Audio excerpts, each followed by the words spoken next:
fans.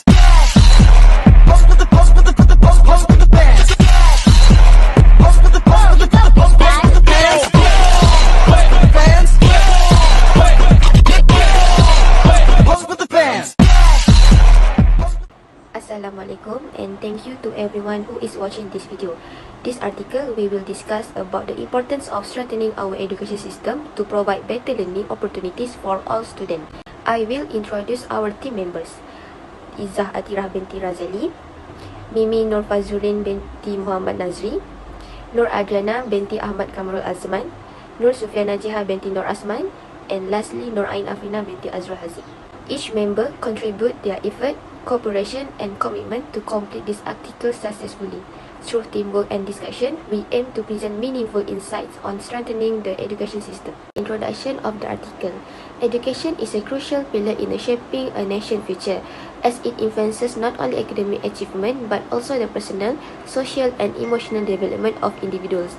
A strong and effective education system plays an important role in producing knowledgeable, skilled and responsible citizens who can contribute positively to national development.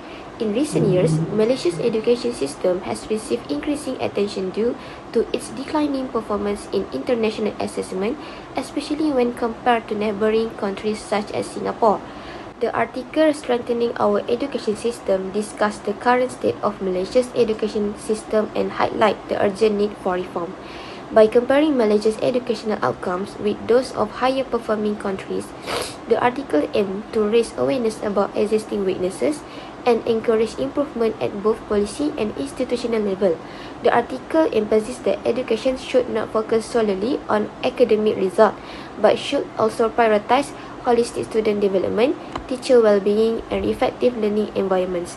This article review examines the key arguments, objectives, and conclusions presented in the article to better understand how Malaysia's education system can be strengthened. The summary of the article is the main problems in Malaysia's education system by comparing it with top-performing countries like Singapore. It highlights that Malaysian students perform below the international average, especially in reading, mathematics, and science, showing that there are serious weaknesses that need urgent attention. One key issue is the challenges faced by the teacher. Although the number of teachers is sufficient, many feel stressed and unhappy due to heavy workloads, extra responsibility beyond teaching, low emotional support, and slow salary growth. Unpaid teaching practicums and low pay also discourage capable graduates from choosing teaching as a career, which affects the quality of education. The article also points out student-related problems, particularly poor reading skills. Many students struggle with basic literacy, making it hard for them to do well in other subjects and increasing the risk of dropping out. Factors such as traditional teaching methods, long class hours, passive learning, academic pressure, family issue, and bullying contribute to these difficulties. The author suggests education reform that focus on student-centered learning approach like project-based and self-directed learning. Programs such as My Readers are highlighted for improving reading skill through cooperation between teachers, parents, students, and volunteers. Overall, the article stresses that improving Malaysia's education system requires supporting teachers, engaging students, and developing a more balanced and effective learning environment. So, the next one is critical analysis of the article. In administrative office management, a problem can be described as a situation involving uncertainty or difficulty, or as a gap between the current situation and the desired outcome. Problems may arise from several factors, including inefficient process, limited resources, or external challenges. For a manager, understanding the nature of these problems is crucial, as it helps start effective problem solving and decision-making process. The article Strengthening Our Education System discusses the declining quality of Malaysian education system, particularly in terms of students' academic performance, teacher dissatisfaction, and outdated teaching practices. By comparing nation's education outcome with those of higher performing countries such as Singapore and OECD nation, the article highlights a clear gap between the current state of the education system and its desired standard. The article also examines the primary reasons behind this decline and proposes several measures to enhance teaching quality and improve student learning outcomes. Alright, so one of the key problem-solving techniques used in the article is problem identification through performance comparison. By comparing Malaysia education rankings with those of Singapore and OECD countries, the article clearly highlights a gap between the current state and the desired state. This reflects the beginning stage of the problem-solving process discussed in Chapter 5 of the syllabus, specifically in the context of decision-making and problem-solving, where a problem is recognized when existing outcomes do not meet expected standards. The use of international benchmarks strengthens the identification process as the problem is defined based on measurable evidence rather than personal judgment. Secondly, the article also applies a rational decision-making approach by relying heavily on data and research findings. Statistics on teacher salaries, workload, literacy rates, and student performance are used to explain why teachers experience dissatisfaction and why students struggle academically. This aligns with the rational decision-making in the syllabus, which emphasizes logical evaluation of information before selecting solutions. The article shows a clear cause and effect relationship, such as how low pay and excessive workload lead to low job satisfaction, which then affects teaching quality and student performance. In terms of problem solving, the article recognizes the problem at the root.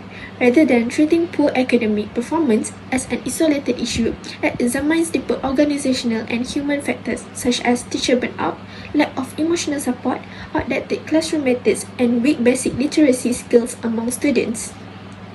This is consistent with the problem-solving process as in the syllabus, which stresses the importance of analyzing underlying causes before proposing solution. By recognizing the problem and causes, the article avoids surface-level problem-solving and instead focuses on long-term systematic improvement. As the thirdly, the article also reflects elements of participative decision-making, particularly through the discussion of the My Readers program. This initiative involves teachers, parents, students, and volunteers in addressing literacy issues, showing that problem-solving is not limited to higher authority only. This approach aligns with the group decision-making concept in the syllabus, where involving multiple stakeholders can enhance decision quality and acceptance. The collaborative nature of My Readers demonstrates how shared responsibility can lead to more effective and sustainable solutions. When compared with the syllabus concepts, the article generally follows the problem-solving process, including recognizing the problem, analyzing relevant information, and developing alternate solutions to the problem. However, it is less detailed in the later stages of implementation and evaluation. While the article proposed several solutions such as paid teaching practicum, salary increases, and project-based learning, it does not clearly explain how these alternatives are evaluated against each other or how their effectiveness will be checked over time. This shows partial application of the rational decision-making model as its recommendations are supported by research findings and international examples such as Finland and the International Baccalaureate System. At the same time, the article also reflects bounded rationality, a concept discussed in the syllabus, where decision makers were under limitation such as time constraint, incomplete information, and resources shortage. Factors such as socio-economic challenges, emotional stress among teachers and students, and limited school resources restrict the ability to implement ideal solutions. This limitation highlights how real-world organizational decisions often involve compromises rather than best outcomes. Several barriers to solving problems as outlined in the syllabus are evident in the article. This included financial economic problems, excessive administrative workload, resistance to changing traditional teaching methods, and external social factors affecting student emotional well-being. These barriers complicate decision-making and reduce the effectiveness of solutions if they are not professionally managed. The article acknowledges these challenges but does not fully explore strategies to overcome resistance to change within the education system. Here, one of the main strengths of the article, it is evidence-based and holistic approach. The article incorporates data, academic research, and real-world examples to support informed and rational decision-making. It examined both teacher-related and student-related issues, acknowledging that educational outcomes are shaped by multiple interconnected factors. However, the article has several weaknesses. It is lack a clear implementation and evaluation framework. While the proposed solutions are well discussed, the article does not provide structure, execution plan, timeline, or performance indicators. These limit the practicality and effectiveness of the recommendation in real educational setting. To enhance decision-making and problem-solving, several recommendations can be proposed. Policymakers should develop a structured, rational decision-making framework to ensure clear objective, systematic evaluation of alternatives, and accountability. Structured group decision-making techniques should be applied to encourage stakeholder participation while minimizing bias. Furthermore, implementation should be supported by continuous monitoring and evaluation to ensure sustainable improvement and teaching quality and student outcome. Overall, the article demonstrates a strong understanding of decision-making and problem-solving principles within the education system. Nevertheless, its impact will be strengthened by providing clear guidance on implementation and evaluation processes. Lastly, summary of the problem-solving and decision-making process discussed.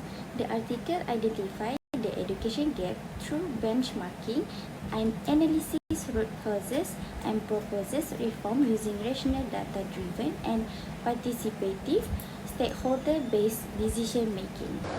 Assalamualaikum, my name is MIMIE FAZURIN binti MOHAMMAD NAZRI, and I will explain the real-world application of the article strengthening our education system. First, in human resource management, heavy workload and low pay reduce teachers' motivation. Better welfare and mental health support can improve performance. Second, the article used benchmarking by comparing Malaysia with top countries. This helps organizations identify gaps and make better decisions. Third, teamwork and collaboration are shown through the My Readers program, where teachers, parents, and students work together solve literacy problems. Lastly, project-based learning help build communication, leadership, and problem-solving skills, which are important in both school and workplace. In conclusion, the article shown practical ways to improve organizational performance, set clear improvement goals. In real organizations, benchmarking help management make better and more effective decisions based on data. Hi, so now I will explain the statistic of international assessment scores between Malaysia and the OECD average.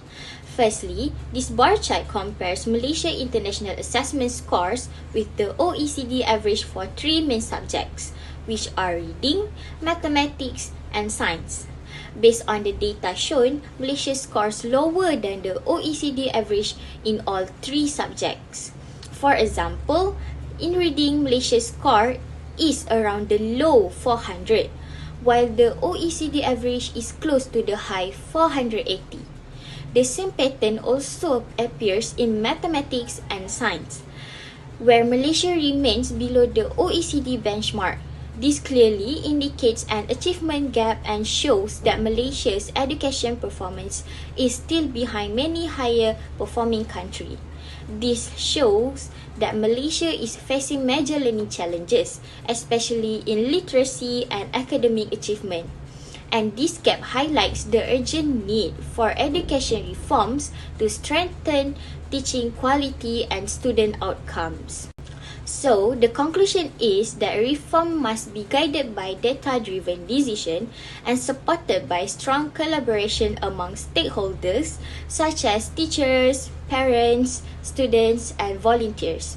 When decisions are based on evidence and implemented collaboratively, these reforms can improve both teacher well-being and student learning outcomes, especially in literacy development and overall academic performance.